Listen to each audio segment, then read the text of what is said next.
We all know that our Earth's atmosphere is changing, and one reason for that is because of greenhouse gases. Renewable energy can help reduce greenhouse gas emissions. You may be wondering, what is she talking about? Well, my name's Sarah Lau, and I'm here to talk to you about solar power.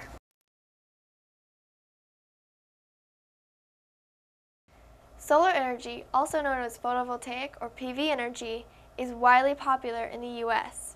94% of Americans support it, which isn't surprising considering that per unit of electricity, solar power creates 11 times more jobs than natural gas or coal.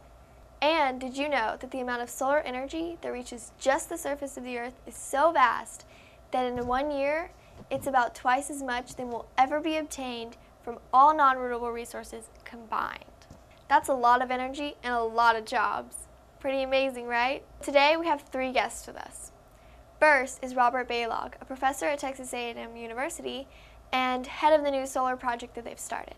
Let's go. So how did this project start? Well, this project started by writing a proposal to the Texas State Energy Conservation Office. And they were soliciting infrastructure projects where they were looking to fund renewable energy projects across the state. And so some of the other organizations that also applied to that project would be local school districts, courthouses, all around Texas.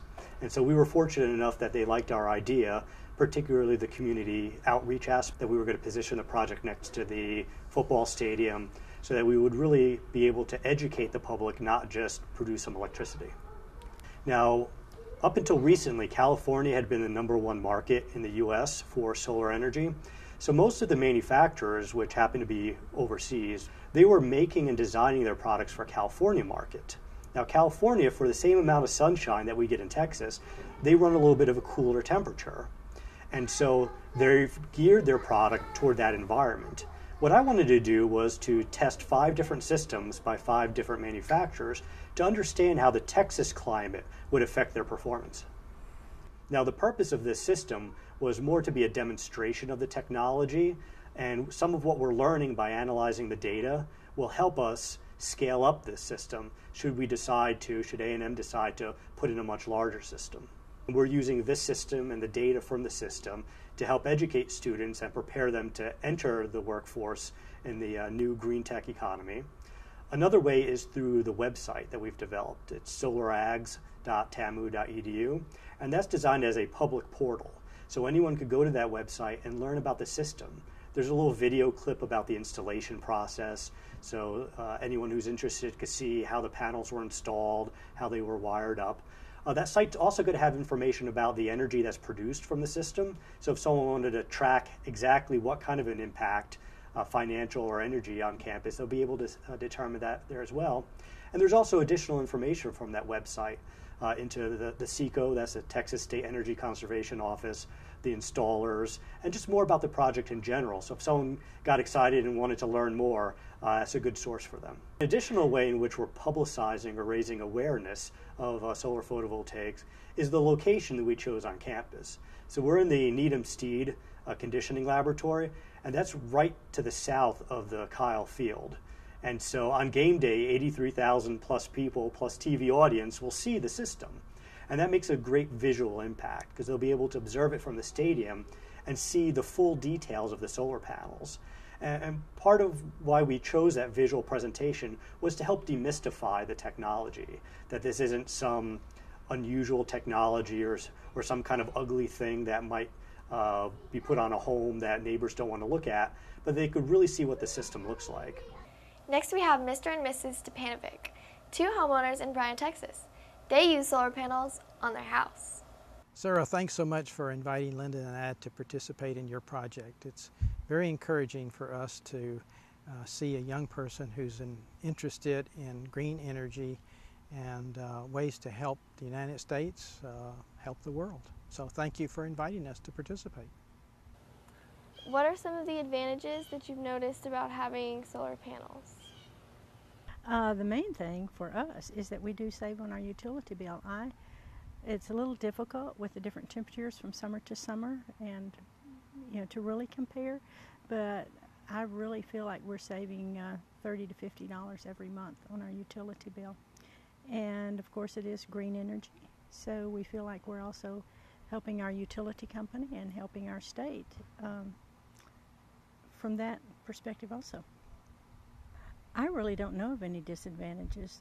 One thing that we had been a little concerned about at first before we install them was whether or not our insurance rates would go up, because they are susceptible to hail and bad weather, but that didn't have any effect on our insurance expenses, and so at this point in time I really don't feel like we have encountered anything that's a negative. The one concern that I think we both had was the visual effect, but when the people came out to install it, they'd made the decision that this side, the back side of the house, was the best side to put it on. And so from our yard, it's almost impossible to see that we even have solar panels on our roof. So in our situation, it was perfect because they ended up on the back side of the house. Would you recommend for other households to get solar panels installed? I definitely would. I think it's been a real advantage for us to have them. I think the real critical issue here is some sort of rebates or tax incentives that make it feasible to do this. And that really requires a proactive approach from our governing agencies or from our utility companies. And without that, people are not going to make that kind of investment. If we had not had the rebates from BTU, our charges would have been close to $10,000. So to make that kind of investment and get a payback on it was questionable. A $4,000 investment to get a payback is kind of a slam dunk. Now we're going to head over to Mrs. Stephanie Miller, an IPC teacher at A&M Consolidated High School and the teacher who introduced me to solar energy. Other than recycling, what other green technologies can schools use or teach students about? I think students should be learning about all types of renewable energies, especially solar energy. But in integrated physics and chemistry, which IPC for short, we learn a little bit about solar, geothermal, wind. We try to hit them all. In the Bryan College Station area, it was approved just recently that they're going to build a facility here in Bryan College Station so that our whole community can actually use biomass and be able to use the trash to produce the methane and then use the methane to produce the electricity. What do you think that the education system can do to better educate students about solar energy? I think our education system can improve on the way we educate kids about energy by having more hands-on. I think I would love to be able to take field trips and be able to actually go see, not just talk about it in class, but actually go see it in action. Do you think that schools should try to be more green? Absolutely think schools should be green as possible. Here at A&M Consolidated, we have a recycling program that I think could be expanded on. We recycle paper, and we recycle aluminum and plastic, but I think it's specific to our school, and I think all schools need to be able to do that. When you teach students about renewable energies, do you find that they're eager and excited to learn about it? I find that the students find renewable energy, solar energy, wind energy very exciting. They really like learning about it. It's something they can believe in, and hopefully they know that this is their future. All right, I hope you guys enjoyed it, and I hope you learned something new about solar energy.